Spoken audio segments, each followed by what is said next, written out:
morning, listeners. Through God's strength, guidance, and blessings, this is another live broadcast of Beyond Politics. We are broadcasting on AM 970 WSTX on the beautiful island of St. Croix. As you know, this show is geared to provide information, education, and a positive approach to topics and issues that are current in our community. We discuss with our listeners issues, ideas, and solutions to some of the problems we face. We address the concerns of the community in an open and respectful forum. Guests are invited to provide insight, knowledge, and wisdom in areas that they have experience, training, and education. As proud Virgin Islanders, we seek to uplift, support, guide, listen, follow, and lead all who are interested in a better Virgin Islands.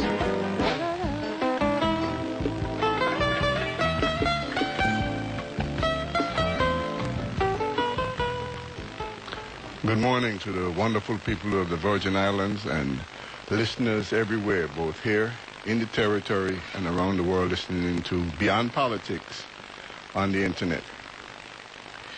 Another Saturday has come around, and we are here to share with you ideas, get ideas from you, and responses to the many things that are so prevalent and important in our community at this time. Just a quick list. Some of the things we need to talk about would be the response to the resolution that came out of the Virgin Islands Senate that is now today being voted on by the Democratic National Convention. There's the issue of the Constitution, and a very big one, the current state of the budget preparation for our upcoming fiscal year.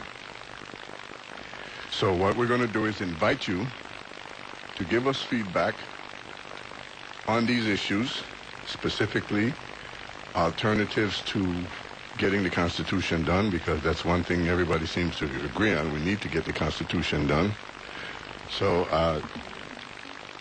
I'm your host, Roy DeLamus. My co-host is Hugh Clark. Good morning, Hugh. Good morning.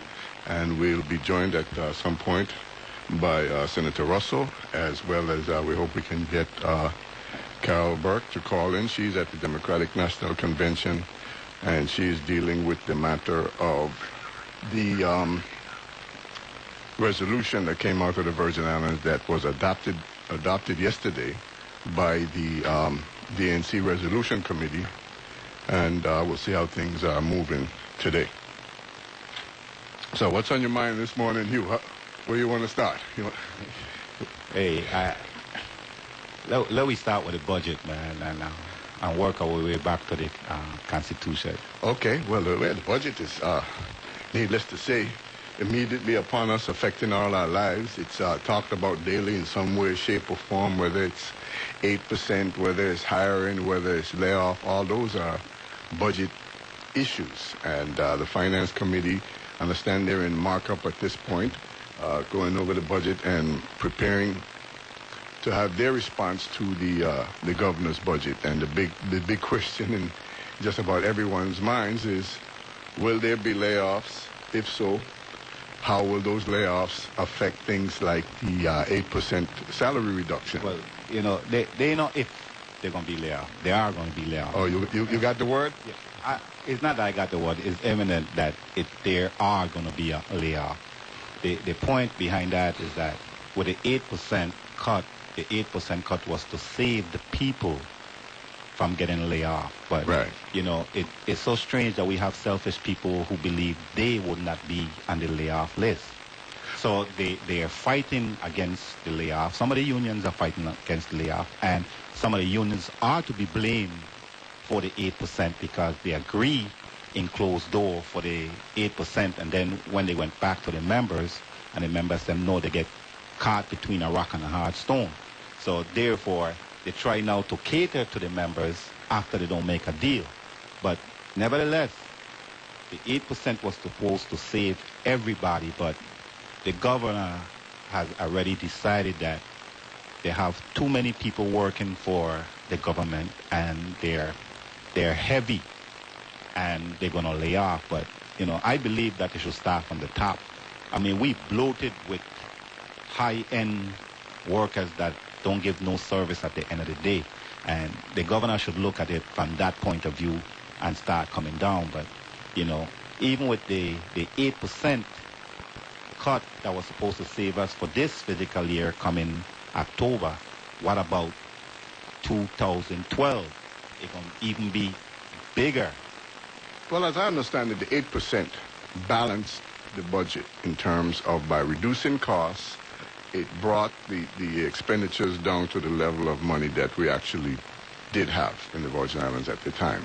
Now, that balance would extend to September 30th at the end of this fiscal year, and that by rolling over the 8%, it would be a part of an approach to doing next year's budget.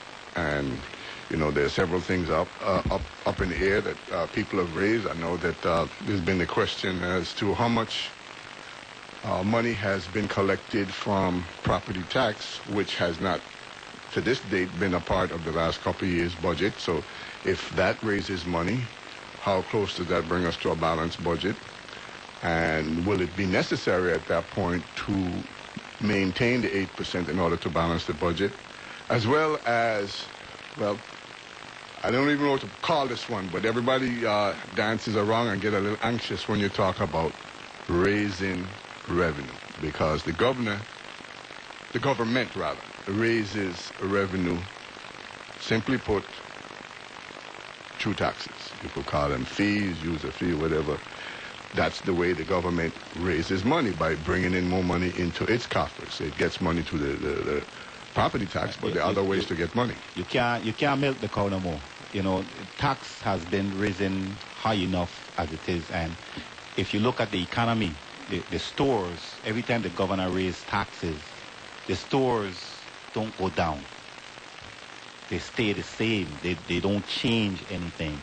8% came off, but nobody changed their prices anyway. Well, we're on two tracks. You're talking about the private track.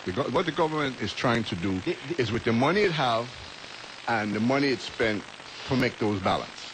And it's really a little bit out of the range of the government's responsibility to tell a store how to run its business. Raising tax mean that the store is going to have to go up to meet ends meet. Well, you know, that is accepted, but I personally question why that is necessarily true, because if they raise the fees and get less people buying, they may be in the same buying in terms of the actual income they receive. If people stop buying, no matter how high the price is, if you used to get 10 people buying and now you're down to 4 or 8 people buying, you're not gaining as a business. So that's why the stores are closing down one by one. Well, because they can't afford to stay open with the high taxes. Let's get a caller. See what we have here for input. Good morning, caller. You're on the air with Beyond Politics. Yes, you and Roy. Good morning. Good morning. Good morning. Listen, this is about my 4th time calling on a Saturday, because it's very concerning to me as to what's going on. I live in this community and I'm feeling really bad, you know, because every time we talk, we're talking about taxes, and we taxing the little people. I told them, take off the blinders and look at the EDC people. And this thing is getting me, you know, upset, because we ain't going no way. I also mentioned that if you want to, you are growth in an economy, you have to actually keep the middle class people alive. They're the ones that are going to circulate the money within the community. Well, every time you're taxing them, you know, the bottom going to fall out. You agree with me or not? There is that danger. I don't know where the mark is, because when taxes are levied, everybody pay them, rich and poor alike, in terms of, you know, your property tax, taxes on your car license. I mean, there are various taxes that address everybody. True, the impact of taxing bringing a lower income person closer to the or below the line of poverty is greater. So that is a concern that I acknowledge. I hope that our leaders acknowledge. But the fact is that everybody does pay taxes. How do we balance this out? There's two things. You either, when you got enough money, you either get more money or you spend less money. I mean, ain't no magic beyond that. The concern is not paying tax, though, yeah. The concern is that when you keep on raising tax, like excise tax, imported tax, gross receipts, those are the taxes we're talking about. Yeah, but then 8%, what you call 8%? That's a tax. Okay. That's a tax. All I right. mean, you had a contract with these employees, and then you come and breach it and take 8% against them. Yeah, that's an additional. Well, you know, there was another breach that was under consideration, and that breach is 100% reduction, which is to go home. I mean, they have a contract, but they can be sent home. So, which breach is the right breach? Okay, let me tell you something. If you ever send these people home, you know what you're doing today to GRS?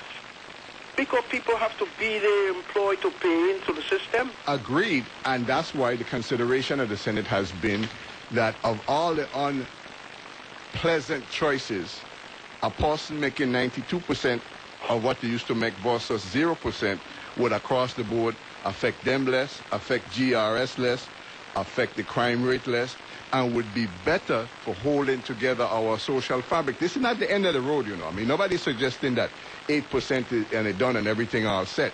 But we got here, and we didn't get here overnight, and we didn't get here by magic. Okay. Choices were made by the executive branch as recently as last year to borrow money for certain things that are not generating money any longer, such as paying back some of the, what was that, the retirement, there's a common term that we use, the retroactive. I mean, now, people want their retroactive, but it has a cost. And if it's loan money paying it for you, you get the money in your pocket, but now the government, the territory where you live, has been set back. So you see, these things are like a Rube Goldberg machine that used to be in the, you know, the paper when I was small. If you pull one part, another part, and the other side start rolling, and maybe you can't get an end stop. So all these things are connected. So for us to just lock in on one or two of our favorite ways or our least favorite ways, we do ourselves a disservice. We go pull back and look at everything. Now, people were happy when they got the retro, but the retro was borrowed money. Okay. Well, let me say something to you, Roy, and also Hugh. I really want you all to really look at the EDC businesses that are here. I mean, they're getting everything. The monies that they make, because they're not from here, it don't stay within the economy and circulate. You agree with me or not? I agree with you, some of it, except for the salaries they pay. But what I'm saying to you is I'm agreeing with you that all of it has to be looked at. I would not rule out the EDC's salaries compared to what they make. I mean, that's pittance. Because how many employees are native or local? How many employees